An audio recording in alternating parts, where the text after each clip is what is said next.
Welcome to the podcast where you get to listen in on Mel and Naya's captivating casual conversations. Let's listen and hear what the convo is giving today. You know how excited you were to come and show me what your gotcha thing look like when you finish with it? That's the type of pride you have to have about everything you do. That goes with schoolwork. Like with schoolwork, you can go to school and be an average student. You can get C's all the way through school, still pass, still get a diploma. But that means it's different if you are a C student because that's the best you could do versus you're a C student because you didn't want to put in the work. I mean, you say you're okay with it, but the opportunities that come to a C student, let's say when they start looking at giving out scholarships for college and stuff, they looked at during school, you may have had the ability, but you weren't willing to put the work in. But you got people here that made every effort, every time they did a paper, every time they took a test, they went and put forth every effort to do the best. So if I'm giving away money for people to go to school, am I going to give it to the person that's just trying to get by? Or am I going to give it to that student that gave 110%? Who would you give it to? 110. Right. Because, I mean, that other student, you're basically telling me without telling me that I'm average. This is about all you're going to get out of me. I wouldn't really invest a lot of money in me because what you see is what you're going to get. So, you know, that's my thing.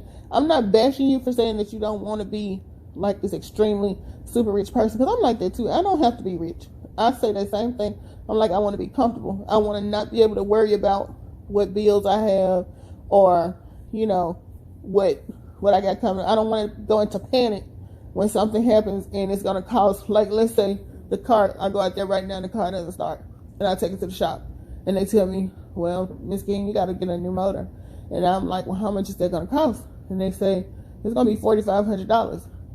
Okay, if I don't have $4,500, that's the only car we have and our only means of transportation. What do you think I'm going to happen? How I'm going to feel? I'm going to go into panic mode. My heart's going to start beating fast. I'm going to immediately start going through a mental Rolodex to see who I can borrow this money from and how I'm going to get this done.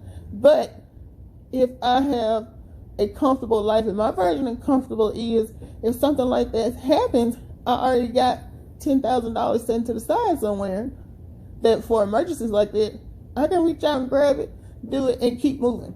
Now, that doesn't make me rich, but I'm still comfortable. You know what I mean? So the older you get, you got to realize what comfortable means to you. Because I'm like, I'm not trying to say it ugly, but Mom, can I say like what my actual like ratio of comfortable can be? Yeah, let me hear it. Like if we can put it in grade 4, I want my comfortable ratio to be at least an AB. That's the comfortable ratio that I'm actually trying to go for. I'm not trying to go to like a C or lower. The best ratio that like I'm trying to like set myself up for the future is an AB and above. Like that's the one that I'm trying to plan out for the future. I'm not trying to go for like the bare minimum, but I am trying to go for like I'm not trying to go for the bottom that'll still let me pass. I'm trying to go a good portion that'll let me go, even if it isn't like not fully perfect.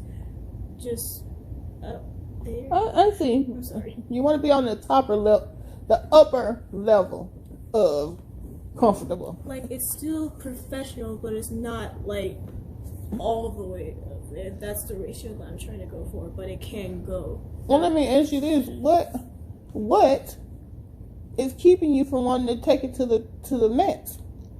You don't want to put in the work. Yeah, pretty much. So being lazy. Yeah. So that technically can suffer me down to like a C ratio. But Well, no. If you set a goal that everybody's normal is different. My normal and your normal are different. Some people's normal on a scale of A to an F is a C. Some people's normal is an A. You know? So you just have to decide what that normal is going to be. But I want you to decide that based on not what you have now, because everything you have in life now, regardless of how hard you work, is the fruit of my labor. I want you to realize before you get there, and I guess it's not as easy to understand when you haven't gone through it, but what I'm trying to get you to see is your version of normal may not get the lifestyle that you're comfortable with. You may have to settle for less. And why settle for less when all you got to do is be what you are anyway. If you're already, like with the gotcha thing, if you already have the ability to go in and create those cartoons and do all that extra stuff with ease, I mean, yeah, it might take a couple of more hours than what you spent, but it's not something that you gotta research and get frustrated because you don't know how to do it. You know how to do it. You just gotten to the point where okay, this is enough. So what if that level of doing those only gets you enough money to have a car that may or may not start every day, instead of having a car that you know is dependable? What you gonna do? You gonna do more so you can get a better car? So I guess my thing is, why not always have that outlook of just doing, I mean, to me, and I guess it doesn't bother me because that's who I am anyway. I'm used to being the person that's gonna give 110%. Thanks for tuning in. See ya for the next captivating, casual queen and princess convo.